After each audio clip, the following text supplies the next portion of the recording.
Hey, it's Nic Harcourt, and I am here with Kathleen Edwards, who's just released a fabulous new album that we've been waiting a couple of years for, and we're going to talk about that in a moment. But first of all, it is lovely to see you again. Last time was probably years ago on my old show, on a couple of your early albums. How are you doing? I mean, how's your COVID experience? It's been interesting. First of all, like every musician known in the universe, we are all staying home, and our livelihood has basically been, cut away from us. So that's odd, especially when I finally decided to make a record, a few years after quitting music. And then the other thing was that I basically quit music and opened a business, a small business. Open a coffee shop in this small town where I live. And of course, plan B, have another thing up your sleeve. Well, that's also was closed during COVID. And so I'm a musician who can't tour, and I'm a coffee shop owner, and I can't let anyone sit inside. It's a weird time. Yeah, I was going to ask you about the coffee shop. Obviously, that was your next business after you quit music, and appropriately enough called the business quitters until COVID. How was that business? What was it like running a coffee shop in a small town? Well, I found a pair of big girl pants and I put them on, and it's actually been one of the most interesting, rewarding, educational experiences of my life. I mean, I before I became a full-time musician, I was in the restaurant industry. My first job was working at a Starbucks as a barista when all the machines were still manual. And I loved being a server and working in a local restaurant here in Ottawa. So I kind of knew what I was getting into, except for the part where you have to then also run the business. And it's brought a huge amount of kind of life skills into my life, because, from the age of like 23, I had a manager. I had someone who, on my behalf had all the difficult conversations that needed to be had. And I'm finally having to do that for myself. And it was just a really big, wonderful sort of confidence building step to take in my life. Were you in there all the time? Were you opening? Were you closing? I mean, were you working there, making coffees, or were you managing? I mean, what was your day-to-day experience? Yeah, well, I planned poorly. So when the week before we opened, I realized I should probably hire some people. So found a couple of great people who were looking for work. But first year, it was every day, all day. And yeah, I actually was the baker for the first probably 6 to 8 months. And as we grew and hired people, we found more and more people to come in and be part of this cafe, and we expanded what we did. But yeah, it was definitely like, look, I went and got a loan for $50,000 and opened this place. And, I didn't expect it to become a place that had upwards of 20 employees and be open 7 days a week and be open and licensed in the evening. I mean, it's really special and cool, but it was hard work. It really worked my ass off. Now, when you stepped away, you've been open in talking about saying that you needed to step away for your mental health. Did bringing things down to basics, putting your hands to work, in a way where you're creating things for other people, was that something that helped you sort of move through that depression? I mean, how did you work through that stuff? Yeah, I was diagnosed with clinical depression about a year after my last record, Voyager, came out. And so I had toured and recorded and done all that promo in a really bad state. And when I kind of had to confront the possibility of doing it all over again, meaning writing and recording, it just seemed like the one thing that I needed to take out of the equation to be well. And so I moved home to Ottawa, where in truth, I never really wanted to move away. And my dad was in the foreign service. So I had to pick up and go with my family a lot as a kid. And I always swore that I hated it. I hated it. And funny enough, then I picked this life to be a recording artist, musician, And I was so lucky to have all these opportunities, but it really then imposed that lifestyle again on me. And I think I just needed to go somewhere and be still for some time. And it was really good for my soul. And the coffee shop was good to just be so busy and consumed by another type of work that music wasn't in my mind space at all. And I didn't have to confront like my ego anymore. My ego was in shreds, and I just got to pick up and do something different. Did you carry on playing music? Did you still have a guitar around? I mean, I joked that basically I didn't even go into the room where I put all my guitars for a couple of years. I had a few shows booked that were summer festivals here and there that, I mean, I really I was happy to do them, but I didn't have anything new to offer when I did them. And, you know, like most recording artists or touring musicians, you still play shows here and there to pay the bills. And that's what I did. Right. I did an interview. I had the very good fortune to do an interview probably about 10 years or so ago now with Cat Stevens, Yusuf, when he was coming back and he hadn't played for 30 years. And I remember talking to him and him telling me that he literally didn't touch a guitar for 30 years. Wow. And there was one in the corner. His son had a guitar, and one day he picked it up, and all of a sudden he just was back writing and back playing. And I'm wondering, you know, when did you start to write songs again? When did you feel that the muse had come back? Well, the story goes that Maren Morris called me through her manager, reached out to mine, and I had really been, I mean, I remember the day before leaving to go and, you know, quote unquote, co-write with Maren in Nashville. I mean, I was working in the kitchen. I was doing lunch and prepping and stuff like that. And I remember thinking that I was really looking forward to just having like a few days off, even though I was actually going to go do music and work. Running the cafe was such a different type of work and a different intensity that the part of going to see Maren felt like a vacation. And then I got there and I was in a room with Maren and the third person in the room was a guy named Ian Fitchuk. And Ian, I didn't know either of them. And I just was sort of struck by how effortless it felt to be in a creative state again. And I felt exhilarating and so happy. And Ian Fitchuk is actually, it was very funny. I met Maren and I met Ian, and we did these few days of co-writing that were really lovely and natural feeling. And then like within 6 months, Maren Morris has a huge hit song with her voice all over it called The Middle, which was like the biggest song in pop radio for 2 years almost. And Ian Fitchuk is getting every Grammy known to man because he produced Casey Musgrave's record with Daniel Tashian. And I thought, what planet did I land on to just end up in a room with those guys 6 months before their lives blew up? It was pretty cool. Yeah. So then how did this collection of songs expand into an album? I mean, some co-writes, obviously. Yeah. I actually wrote all the songs myself. Okay. I'm not really a co-writer. That thing with Maren that I did was just sort of a happy coincidence. And I loved the experience. It's not my wheelhouse to be a co-writer, but that felt really, felt really easy and fun. And so that was the trigger then, in effect. Yeah, I came home from Nashville, those 2 days in Nashville going, I want to do this again. Like, this is my wheelhouse. This is who I am.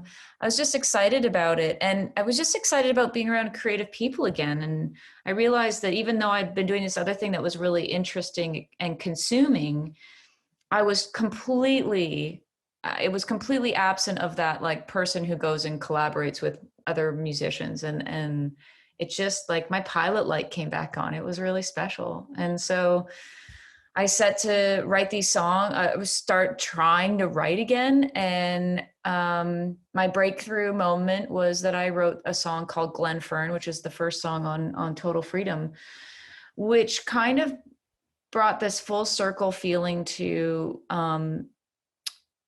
a lot of the sadness and disappointment I felt about my last record, which was that it was sort of pigeonholed as this album that was about my divorce. And I wrote a song about all this gratitude and happiness I had for all the memories that I had with my ex-husband, Colin Cripps, who was also my bandmate, and he produced one of my records. And it just was the tone that I wanted to start, of which I wanted to start fresh, which was that I was in a really good place, and that all of the hard stuff that I went through, and all of the pain of kind of feeling like I went through a divorce on stage in front of people, I was able to sort of encapsulate this beauty of like, the hard stuff is also the good stuff when you have time to heal and you can have perspective.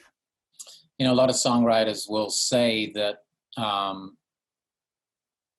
the travails of life, the problems that we experience along the road, marriages, divorces, children, work things, when things break, when things crash, sometimes that's when people find the inspiration to write.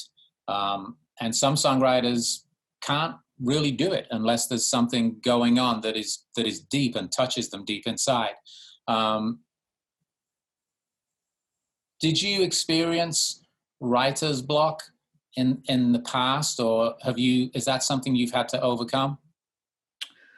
It wasn't writer's block. What really burned out in me was emoting for a living, and feeling like I was in a constant state of vulnerability because I was channeling sort of my inner turmoil to create this stuff and then go on stage and sing about it. I think I was just tired of being in that state.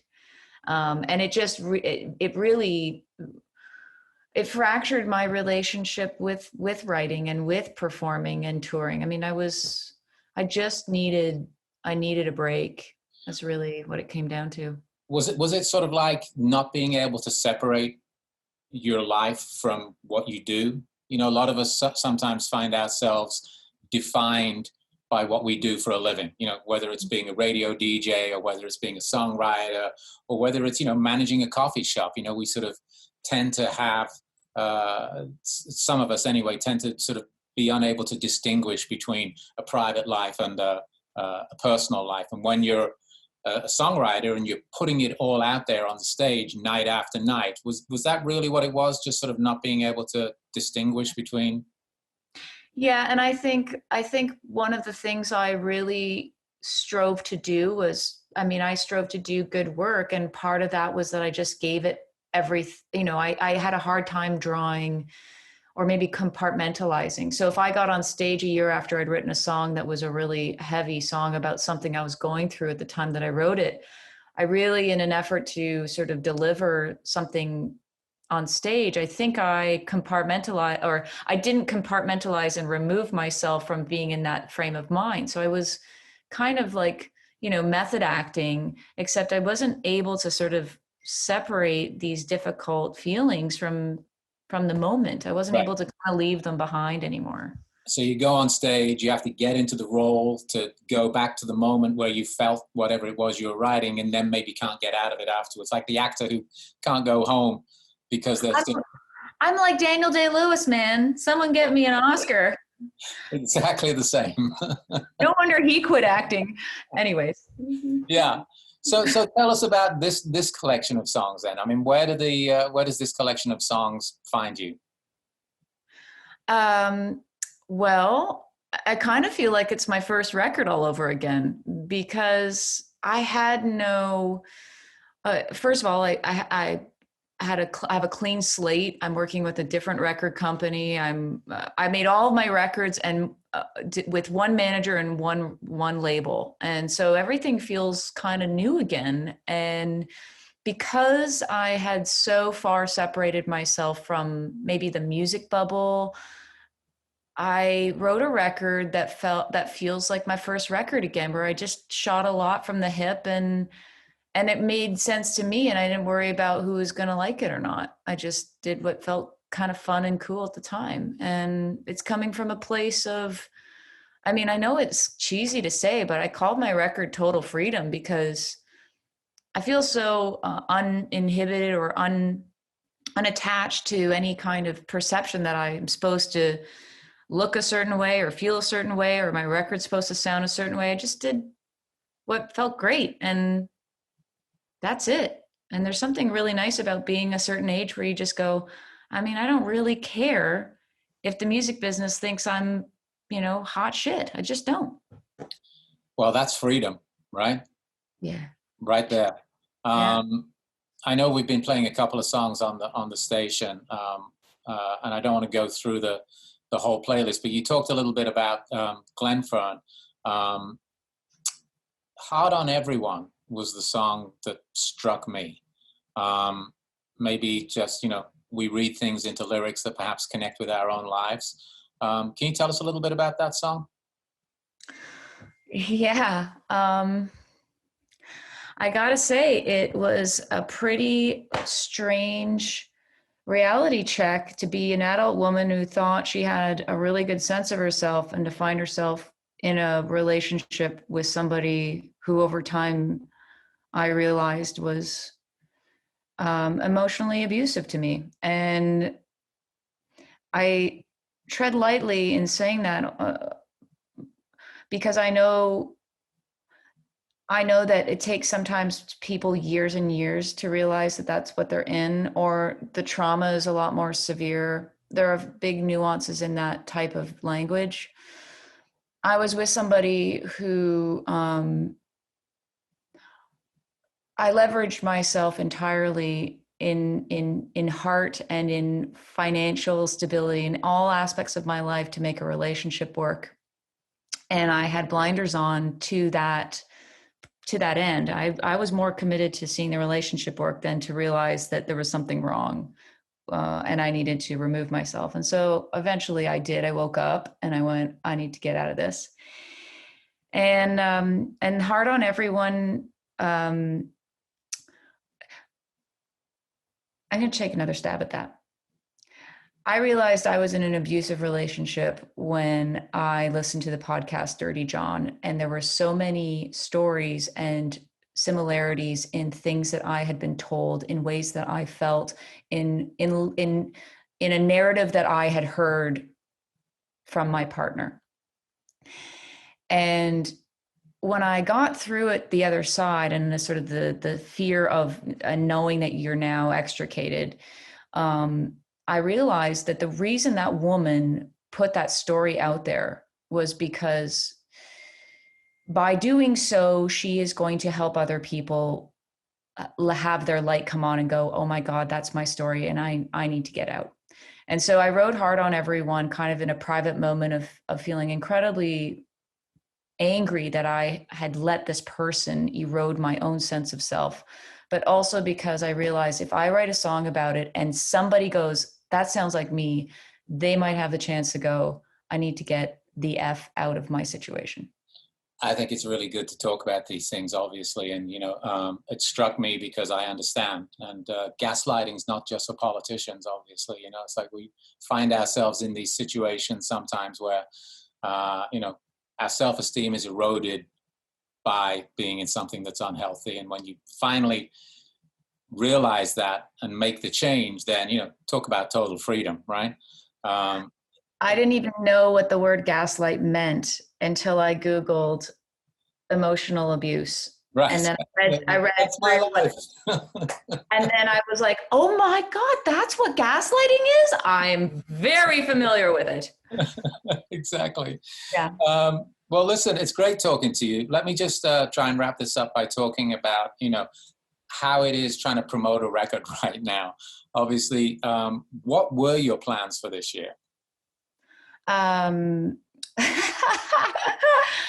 Well, my plans were to go and play some shows. And I was, look, I would be lying if I said I was excited about it. I was anxious about it because my last tour with Voyager was rooted in a really, I was just ready to reestablish a happy and healthy relationship with playing live again. And I was really excited to be in such a good place where I can actually be like joyful on stage and connect with people in a really happy place. it's going to have to wait. I woke up the day after my record was released and I turned to my partner and I said, now what? You know, cause like, I don't know what to do now. So, and I know it's a shared experience. So I'm trying to sort of put in perspective that like everyone's going through, every single person, no matter what they do, is going through what's the plan here? And the answer is you can't make a plan right now. And it's really odd feeling. It's so, you know, it's really odd. So yeah. Tomorrow I'm going to just get up and take what the day brings me. And part of that's just being part of Quitters Coffee. And as soon as the green light goes, I'm going to be in line to play a show. Oh, that rhymes. Are you able to, I mean, is your business, the coffee shop, able to open now? I mean, obviously we're here in Southern California, you're up in Ottawa. I don't know what the difference is in between, you know, regulations and social distancing. Is the business actually open? Yeah, the business has been open since the end of May. But my business is a really small place, but it had a big patio, and we just made it a to-go business, you know. So I don't know what the winter's going to bring, because our winters are a little different than Southern California's. Just a bit. Just a bit. But you know, we'll just have to keep an open mind and just try some stuff, I guess, and see what happens. But yeah, look, I will say this. Being somebody who is on the front line of opening a door to a business and having 200 to 300 people come in a day, which is what we're back up to, and they get something to go and they sit on the patio or they leave, whatever. It has been wonderfully, it has reinstilled my confidence and faith that it's really important that people don't hide in their houses and listen to the news night and day and feel like they have to be afraid. My employees are healthy, my customers are healthy, I haven't gotten sick. We are careful, we're very careful, and we're thoughtful how we engage with people. But the one thing that has reinstilled confidence in not only me, but I see my neighborhood, is that you got to get out and make an effort to participate, even in terms of just do it in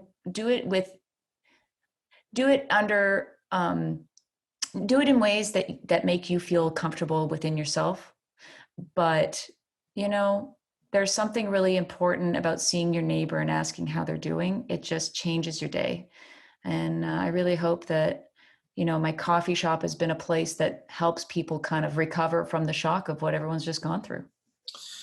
Well, look, you know, I saw you on my old show back in 2003 on the first album, and then I think a couple of years later on the next one. And I hope in the not too distant future, we'll see you in California and maybe we can get you on the show to perform for us. It'd be great to see you again in person. But in the meantime, thank you for taking a minute. Sorry about my complete misunderstanding of how to, you know, get the audio running at the beginning. And I hope the album does well. It's great to have you back playing and performing music. It's good to see you. Thanks. Well, you guys have been having to make a huge adjustment in how you do this too. And there are some people who I think just felt like it was easier to just sit it out. So thank you for not sitting it out and just making it work. Well, I'm sitting in my house. Yeah, that's all right. Where I've been doing the radio show from for a while. And if you just wait a minute, hang on. You can see I have a time machine behind me. So anytime I need to get away, I'm good. Is that the police box from outside of? It's the TARDIS from Doctor Who. Yeah. So I was in London about 2 weeks before the shutdown, and it's right out of, is it Charing Cross Station? Yeah. Yeah. I was standing right there. I was like, why are these people super interested in that police box? And they're like, everybody asked me, like, you know, so if you really could time travel, where would you go? And I'm like, anywhere but the future. Anyway, thank you. Great to see you, Kathleen. Great to see you too, Nic. Thank you. Cheers. Okay, have a great day. Bye. Bye.